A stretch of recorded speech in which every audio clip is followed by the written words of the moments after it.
जय हिंद प्यारे साथियों। कैसे हो आप सब? बिल्कुल मस्त होंगे।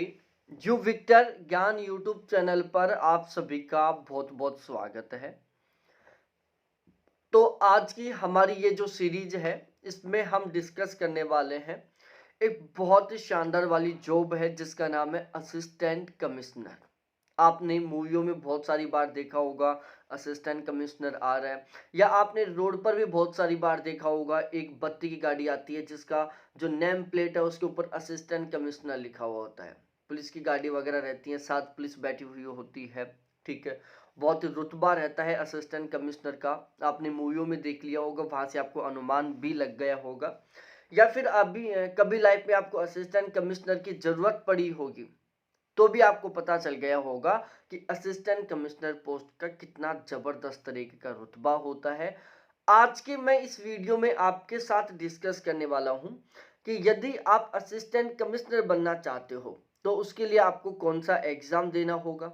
ठीक है, कौन से एग्जाम के थ्रू सिलेक्शन होता है, सिलेक्शन प्रोसेस क्या होता है, एज लिमिट का क्राइटेरिया क्या होना चाहिए, क्वालिफिकेशन क्या होनी चाहिए, साथ ही साथ यदि हम असिस्टेंट कमिश्नर बन जाएं तो पहले महीने में कितनी सैलरी मिलेगी। तो इस तरीके से कुछ आपके दिमाग में क्वेश्चन चलते होंगे। हर एक क्वेश्चन का यहाँ पर बिल्कुल ऑथेंटिक तरीके से जवाब मिलने वाला है, क्योंकि यहाँ पर हम जो भी जानकारी देते हैं वो बिल्कुल 100% ऑथेंटिक ही देते हैं। ये वीडियो आपके लिए बहुत ज़्यादा महत्वपूर्ण होने वाला है, और अभी तक चैनल को सब्सक्राइब नहीं किया तो प्लीज़ एक बार चैनल को ज़रूर सब्सक्राइब करो, वीडियो को लाइक करो और अपने सभी दोस्तों के साथ शेयर करो। मैं doctor Ajay Sharma, writer and educator, आपका आपके अपने इस यूट्यूब चैनल पर बहुत बहुत स्वागत करता हूं। और अब हम शुरुआत करते हैं असिस्टेंट कमिश्नर की। और यहाँ पर इस मोबाइल फ़ोन में मैं एक नोटिफिकेशन डाउनलोड कर रखा हूँ राजस्थान गवर्नमेंट का, जहाँ पर असिस्टेंट कमिश्नर की वैकेंसी निकाली गई थी। तो वो यहाँ पर मैं स्क्रीन पर लगा दूंगा, जो आपको स्क्रीन पर भी दिखता रहेगा बिल्कुल ऑथेंटिक तरीके से। देखो, सबसे पहले ये डिस्कस करें कि क्या असिस्टेंट कमिश्नर की अलग से वैकेंसियाँ निकलती हैं। ध्यान रखना प्यारे साथियों, असिस्टेंट प्रोफेसर के लिए कभी भी अलग से भर्ती नहीं निकलती। जैसे कांस्टेबल के लिए अलग से भर्ती निकलती है, एसआई के लिए अलग से भर्ती निकलती है, ठीक है, प्रिंसिपल के लिए अलग से भर्ती निकलती है। इस तरीके से असिस्टेंट कमिश्नर के लिए कभी भी अलग से भर्ती नहीं निकलती। आपकी स्टेट गवर्नमेंट एक पीसीएस का एग्जाम करवाती होगी जिसको हम एडमिनिस्ट्रेटिव एग्जाम बोलते हैं। जैसे राजस्थान में आरएएस का एग्जाम होता है, राजस्थान एडमिनिस्ट्रेटिव सर्विस। ठीक है, तो आपकी स्टेट गवर्नमेंट पीसीएस का एग्जाम करवाती होगी या एडमिनिस्ट्रेटिव एग्जाम करवाती होगी। तो ये जो एडमिनिस्ट्रेटिव एग्जाम होते हैं ना, इन्हीं ही के द्वारा असिस्टेंट कमिश्नर बनते हैं।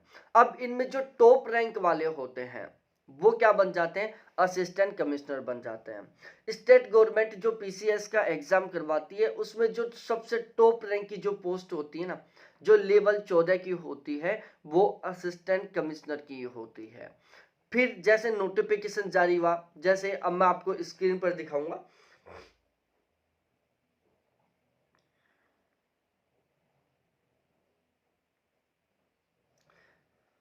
जैसे ये राजस्थान का नोटिफिकेशन है। अब इसमें देखो, लेवल 14 की टोटल ये 3 पोस्ट है, जिसमें एक है राजस्थान प्रशासनिक सेवा लेवल 14, दूसरी है राजस्थान पुलिस सेवा, राजस्थान लेखा सेवा और राजस्थान। ठीक है, तो ये टोटल 3 ऐसी पोस्ट है जो लेवल 14 में आती हैं। तो ये तीनों की तीनों हैं जो बिल्कुल इसी लेवल की पोस्ट है। और इसमें जो राजस्थान प्रशासनिक सेवा है वो असिस्टेंट कमिश्नर से रिलेटेड है। अब हम यहाँ पर दिखाते हैं कि इसके लिए क्वालिफिकेशन क्या चाहिए, एज लिमिट का क्राइटेरिया क्या होना चाहिए और सिलेक्शन प्रोसेस क्या होता है। बिल्कुल ऑथेंटिक तरीके से हम यहाँ पर डिस्कस करते हैं।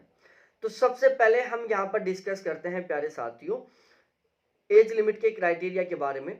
तो यहाँ पर लिखा हुआ है बाकायदा बिल्कुल कि आपकी जो न्यूनतम एज है वो 21 साल होनी चाहिए और आपकी जो मैक्सिमम एज है वो 40 साल होनी चाहिए। बाकी ये स्टेट गवर्नमेंट के अकॉर्डिंग बदलती भी रहती है, लेकिन बहुत ज़्यादा अंतर नहीं आएगा। जैसे यूपी में मिनिमम 21 तो है ही है, जो मैक्सिमम है उसको 36 किया हुआ है। यदि मैं बात करूँ बिहार की, तो बिहार में जो मिनिमम एज है वो 20 साल ही है, और यदि मैं मैक्सिमम की बात करूं तो वो 36-37 साल है। ठीक है, तो ये जो मैक्सिमम एज का जो क्राइटेरिया है वो डिपेंड करता है कि वो नोटिफिकेशन कौन से स्टेट के द्वारा निकला हुआ है। बाकी जो कैटेगरी है जैसे ओबीसी है, ईडब्ल्यूएस है, एससी है, एसटी है, इनको गवर्नमेंट रूल रेगुलेशन के अकॉर्डिंग यहाँ पर आपको छूट मिलने वाली है। जैसे ओबीसी के कैंडिडेटों को यहाँ पर 5 साल की छूट मिलेगी और एससी एसटी के कैंडिडेटों को भी 5 साल की छूट मिलेगी। और इसके अलावा यदि हम फीमेल की बात करें तो फीमेल जो जनरल कैटेगरी की है उनको 5 साल की यहाँ पर स्पेशल तरीके से छूट मिलने वाली है। बाकी सारा सब कुछ नोटिफिकेशन में भी मेंशन कर दिया जाता है, यहाँ पर मैं आपको बता रहा हूँ। अब उसके बाद में हम आगे डिस्कस करते हैं क्वालिफिकेशन के बारे में। तो इसके में जो क्वालिफिकेशन है वो केवल ग्रेजुएशन है, कि आपके पास ग्रेजुएशन होना चाहिए एक वेरीफाइड यूनिवर्सिटी से। देखो यहाँ पर लिखा हुआ है इन्होंने बाकायदा कि उक्त पदों की अपेक्षित शैक्षणिक अर्हता के अंतिम वर्ष की परीक्षा में सम्मिलित हुआ हो या सम्मिलित होने वाला व्यक्ति भी आवेदन करने के लिए पात्र होगा, किंतु उसे आयोग द्वारा आयोजित मुख्य परीक्षा से पूर्व शैक्षणिक अर्हता अर्जित करने का सबूत देना होगा। मतलब आप ग्रेजुएट होने चाहिए। अब आपका जो ग्रेजुएशन है वो किसी भी स्ट्रीम से हो, चाहे आपने बीएससी कर रहा हो, चाहे आप बीए कर रहे हो, चाहे आपने बीकॉम किया हो, चाहे बीबीए किया हो, चाहे बीएससी नर्सिंग किया हो, चाहे एमबीबीएस किया हो, मतलब आपके पास ग्रेजुएशन की डिग्री होनी चाहिए। यदि आपके पास ग्रेजुएशन की डिग्री है तो आप यहाँ पर 100% तरीके से एलिजिबल है। ठीक है। अब ग्रेजुएशन में कितनी परसेंटेज होनी चाहिए इसका कोई क्राइटेरिया नहीं है। आपने चाहे फिक्स नंबरों से ग्रेजुएशन पास किया हो तो भी आप यहाँ पर एलिजिबल है। अब कुछ लोगों के दिमाग में आ रहा होगा कि सर हमारे बैक लग गई थी, हमारा पेपर ड्यू रह गया था, तो क्या हम एलिजिबल हैं? प्यारे साथियों, ग्रेजुएशन के दौरान आपके चाहे पेपर बैक रहा हो चाहे ड्यू रहा हो, लेकिन आपने ओवरऑल सभी पेपरों को क्लियर कर लिया और आपने ग्रेजुएशन कंप्लीट कर लिया तो आप यहाँ पर बिल्कुल एलिजिबल हैं। उसके बाद में हम यहाँ पर डिस्कस करते हैं सिलेक्शन प्रोसेस के बारे में। देखो यहाँ पर जो सिलेक्शन प्रोसेस होता है ना, उसमें टोटल 3 फेज होते हैं। सबसे पहले आपका प्री एग्जाम होगा। जैसे आप प्री एग्जाम क्वालिफाई करोगे उसका बाकायदा रिजल्ट आएगा। फिर आपका मेंस होगा। जैसे आप मेंस क्वालिफाई करोगे उसके बाद आपका इंटरव्यू होगा और फिर आपका तीनों को मिलाकर फाइनल रिजल्ट बनेगा और फिर उसके बेस पर आपका यहाँ पर सिलेक्शन होगा। तो आपका जो प्रीलिम्स का एग्जाम है वो टोटल 200 नंबर का होने वाला है और इसमें टोटल आपको 3 घंटे का समय दिया जाएगा। उसके बाद यदि हम मेंस के एग्जाम की बात करें तो मेंस के एग्जाम में रिटन होगा जो कि, और जिसमें आपके टोटल 4 पेपर होंगे, जिसमें चारों के चारों पेपर 200-200 नंबर के होंगे। एक जनरल स्टडीज फर्स्ट होगा, दूसरा जनरल स्टडीज सेकंड होगा, तीसरा जनरल स्टडीज थर्ड होगा और एक general Hindi and general English का होगा। तो इस तरीके से आपका जो मेंस का एग्जाम है वो रिटन बेस पर होगा। 4 पेपर होंगे, 800 नंबर का होगा और उसके बाद में फाइनली आपका क्या होगा, इंटरव्यू होगा। तो इस तरीके से यहाँ पर ये इसका सिलेक्शन प्रोसेस है।